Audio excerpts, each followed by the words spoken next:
Time now for First Alert Weather with meteorologist Kyle Kleckner. Welcome back. Thanks again for joining us this foggy Friday morning. It is heading out the door. You'll probably want a coat and some glasses if you do have them. Again, a foggy start to our day. Temperatures in the 30s for a good portion of our day, and for most of us as well. Might see some 40s off to our west, but maybe a little improvement again later this afternoon. That fog will be in central areas, although I think it will probably stick around for many of us in central and eastern areas this afternoon. So live look at Kearney right now somewhere, and there's the Viera Center right there, 26 degrees. We're also trying to maybe see a little bit of a light mist come down in some spots as well, so which is also making the roads very slick in some spots this morning. So be cautious on the roads. Again, seeing a lot of light winds and a lot of humidity out there, and this is the end result you get usually.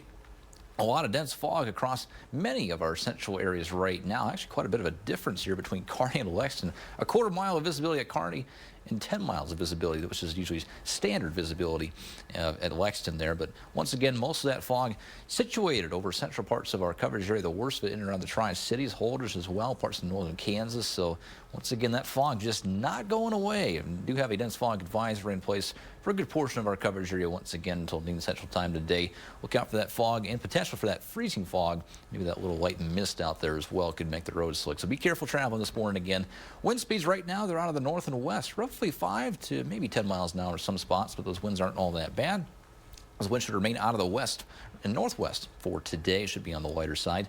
Temperatures right now, a good mix of maybe 20s and low 30s. 19 though at Broken Bow. It is 24 right now. McCook also there at Thedford and Holders. 32 at Lincoln. Beatrice also right now at Heber. And again, temperatures might get a little warmer this afternoon in western areas, but should stay pretty steady for central and eastern areas today. Got a few clouds rolling in from the south.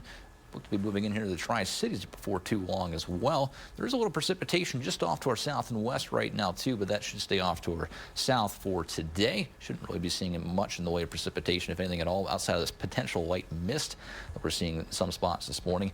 Otherwise, the fog does stick around for a good portion of us today. Again, central and eastern areas, fog going to be building back a little bit to the west early tomorrow morning yet again before it finally clears down again later on tomorrow afternoon in eastern areas. Otherwise, the rest of us actually going to be seeing some sunshine later on today and, of course, tomorrow as well. Things looking a lot better here as we head into the weekend. Up to high around 34 again today. More fog, freezing fog, otherwise it's cloudy. 27 for a low tonight. You guessed it, more fog in the forecast for tonight. Otherwise, mainly cloudy skies. 41, a little warmer for tomorrow. Might have some more morning fog to deal with. Otherwise, partly sunny skies by the afternoon. Temperatures 30s and 40s off to our west today. We see those back down to the 20s for tonight. And those temperatures tomorrow, maybe a touch warmer. Southwestern areas might hit those low 50s, although those eastern areas are still stuck in those mid 30s. The next week here, temperatures finally warming up into the weekend, upper 40s potentially by Sunday. Look at next week, temperatures in the low to mid 50s, pretty commonplace Monday through Thursday, so it's looking a lot better once this fog gets through, Sarah. Yeah, this was probably the worst commute of the week for me as far as fog is concerned. It's dense in some spots, so yeah, be careful on the roads this morning. Yeah.